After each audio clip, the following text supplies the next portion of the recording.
आपको यह जानने का पूरा अधिकार है कि चीन भारत की सीमाओं में घुसा है या नहीं। इस बारे में कई सारी भ्रांतियां फैलाई जा रही हैं। हर दूसरी तीसरी पोस्ट इस प्रकार की दिखाई देती है कि मिसलीड कौन कर रहा है नेशन को, यानी कि झूठ कौन बोल रहा है। विपक्ष का काम है इस प्रकार की बातों को उठाना, मगर उसके अंदर कहीं हम भ्रम तो नहीं फैला रहे हैं। फोटो में दिखाया जाता है राजनाथ सिंह कह रहे हैं 38,000 किलोमीटर लद्दाख के अंदर चीन ने इलीगली ऑक्यूपाई कर रखा है। वहीं पर अमित शाह कह रहे हैं कि पिछले 6 महीने से किसी प्रकार का इन्फिल्ट्रेशन चाइना की तरफ से नहीं हुआ है। और इसमें बड़ा बड़ा लिखा है कि government is clueless on national security, यानी गवर्नमेंट को पता ही नहीं है कि क्या चल रहा है। मामले की शुरुआत यहां से होती है कि राहुल गांधी कोरोना काल में सबसे पहले मुद्दा लेके आते हैं कि चीन ने लद्दाख के अंदर बड़ा हिस्सा ऑक्यूपाई कर रखा है और केंद्र उस हिस्से को वापस कब लेने वाला है जो बीजिंग ने ऑक्यूपाई किया है। चाहे कोरोना काल चल रहा हो या नहीं चल रहा हो, यह सबसे बड़ी प्रायोरिटी इंडिया की होनी चाहिए और राहुल गांधी ने इसकी ओर इशारा किया। मगर क्या उन्होंने सही इशारा किया था? सत्य का हवाला देने वाले अनेकों प्रकार के पोर्टल अचानक से सामने आ जाते हैं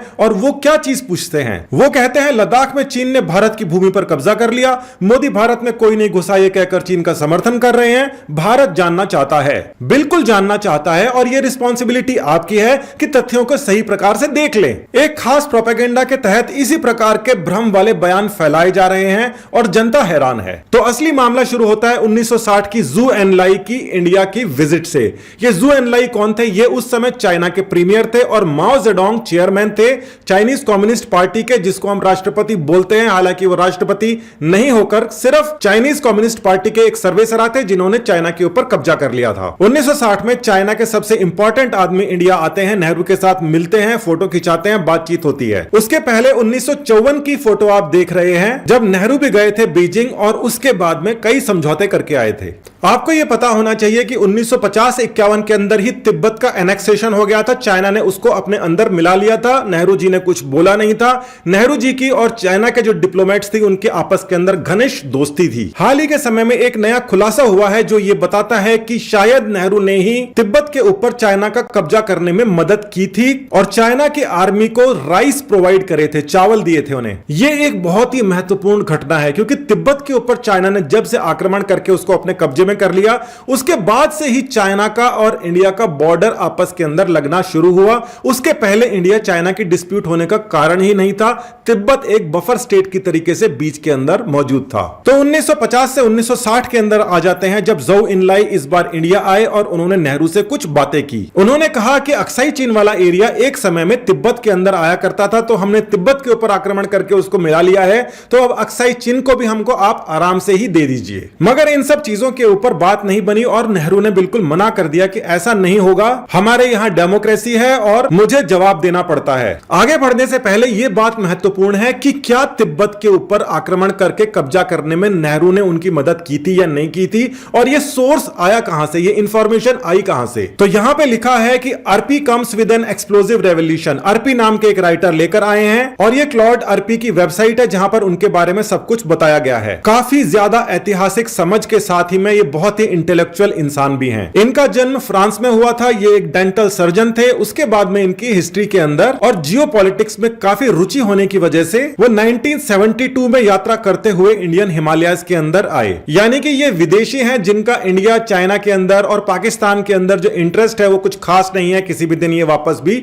जा सकते हैं। फ्रांस के ये निवासी हैं और the United service institution of India के अंदर चेयर ऑफ एक्सीलेंस इनके पास में है, जो कि field marshal KM Cariappa chair of excellence कहते हैं। लोगो देखकर पता पड़ जाता है कि यह एक क्रेडिबल संस्था है। ब्रिटिश काल में शुरू हुई एक संस्था है जिसके ऊपर आप देख सकते हैं कि भारत के वो शेर बने हुए हैं जिसको हर कोई इस्तेमाल में नहीं ले सकता। तो यही क्लॉड अर्पी कहते हैं कि नेहरू ने चाइना की मदद की थी जब वो तिब्बत के ऊपर आक्रमण करके उसको कब्जे में ले रहा था, मगर उसके बाद में भी नेहरू किसी प्रकार की तैयारियां नहीं करवाते हैं। उनको ऐसा लग रहा था कि शायद हमारे चाइना के साथ में जो रिलेशंस है वो इतने अच्छे हैं, क्योंकि उसके पहले नेहरू ने ही चाइना को वीटो पावर दिलवाई थी। और यह भी आप जान लीजिए कि जो चाइना है, चाइना के ऊपर कम्युनिस्ट पार्टी ने कब्जा कर लिया था और असली जो चाइना के शासक थे वो ताइवान चले गए थे, उनको जाना पड़ा था वहां पे। और उसके बाद में नेहरू ही सबसे पहले, यानी भारत ही सबसे पहला वो जगह था, वो देश था जिसने यूनाइटेड नेशन के अंदर चाइना की एंट्री दिलवाई। उसके बाद में सुरक्षा परिषद में उनको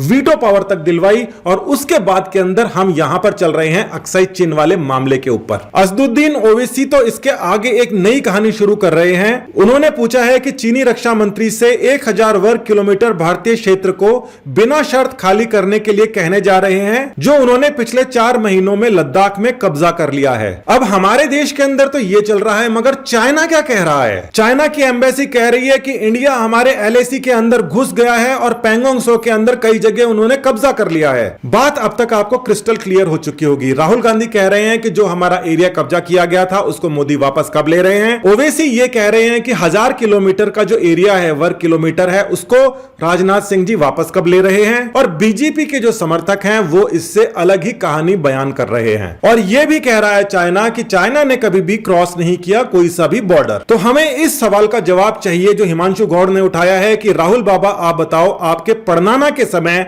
चीन ने कितना एरिया भारत का हथिया लिया था, फिर आपने अभी चीनियों के साथ जो MOU किया उसमें से कितना वापस लेकर आए। और सलमान निजामी की बात भी बिल्कुल यही का यही क्वेश्चन पूछ रही है। तो देखिए, ये अक्साई चीन का एरिया है जो कि इंडिया का इंडिजिनस एरिया है, जिसके ऊपर चाइना ने अनाधिकृत रूप से कब्जा किया हुआ है। और यहां पर साफ तौर पर लिखा हुआ है कि 37,244 किलोमीटर का ये पूरा का पूरा एरिया है। ये CIA फाइल्स के अंदर से आया है। इसका रेफरेंस CIA फाइल्स या मैप्स की वजह से इसलिए करना पड़ रहा है क्योंकि वहां पर वेल डिफाइंड एरिया नहीं है, आज तक भी नहीं है। फिर भी 1988 का जो मैप है वो बताता है कि करीब 38,000 किलोमीटर चीन ने भारत के एरिया के ऊपर कब्जा कर रखा है, जिसकी पूरी की पूरी बात चल रही है। तो राजनाथ सिंह ने जो कहा है कि 38,000 किलोमीटर के ऊपर चीन ने कब्जा कर लिया है, यह उस समय की बात है जब नेहरू यहां के प्रधानमंत्री थे। और इन सब के पीछे सबसे बड़ा कारण जो आता है वो तिब्बत के ऊपर चाइना का आक्रमण कर कब्जा करना है। वो नहीं होता तो अक्साई चीन तक ये बात पहुंचती ही नहीं। राहुल गांधी जो सवाल पूछ रहे हैं कि जो एरिया है उसको वापस कब ले रहे हैं, ये वही एरिया है जो उनके पड़नाना के समय में चाइना ने कब्जा कर लिया था। और ओवैसी जिस 1000 किलोमीटर के बारे में, नए 1000 किलोमीटर के बारे में बात कर रहे हैं, वो ऐसा लगता है कि जैसे इस समय कालाटॉप एरिया भारत ने पैंगोंग त्सो के अंदर जो LAC के उस तरफ आता था उसके ऊपर दोबारा से अपना डोमिनेशन कर लिया है और काफी सारा एरिया चाइना जो लेकर चले गया था उसके अंदर से धीरे धीरे वापस आता जा रहा है। उसकी उन्होंने खुशी जाहिर की है। फिर भी एक सवाल अनसुलझा रह जाता है इस समय भी कि जिस प्रकार से चाइना ने भारत को बैकस्टैब किया था, क्या वो बैकस्टैब ही था? क्योंकि अगर वो बैकस्टैब नहीं था, यानी कि धोखेबाजी नहीं थी, तो इस समय के जो वर्तमान कांग्रेस के अंदर जो लोग हैं उनका चाइनीज डिप्लोमेट्स के साथ के अंदर क्या MOU हुआ है उसको उन्हें सार्वजनिक करना चाहिए ताकि सभी के मन में क्लैरिटी आए। डेमोक्रेसी किसी एक पार्टी से नहीं चल सकती, उनको एक तगड़ी पार्टी, कांग्रेस पार्टी को एक तगड़ा विपक्ष बनकर सामने आना चाहिए, अपना स्टैंड क्लियर करना चाहिए। इससे सभी के सभी लोगों को, पूरे देश को फायदा होगा। तो यह पूरी की पूरी बात 38,000 किलोमीटर की थी जो आपको पता पड़ गई। बहुत बहुत धन्यवाद। जय हिंद।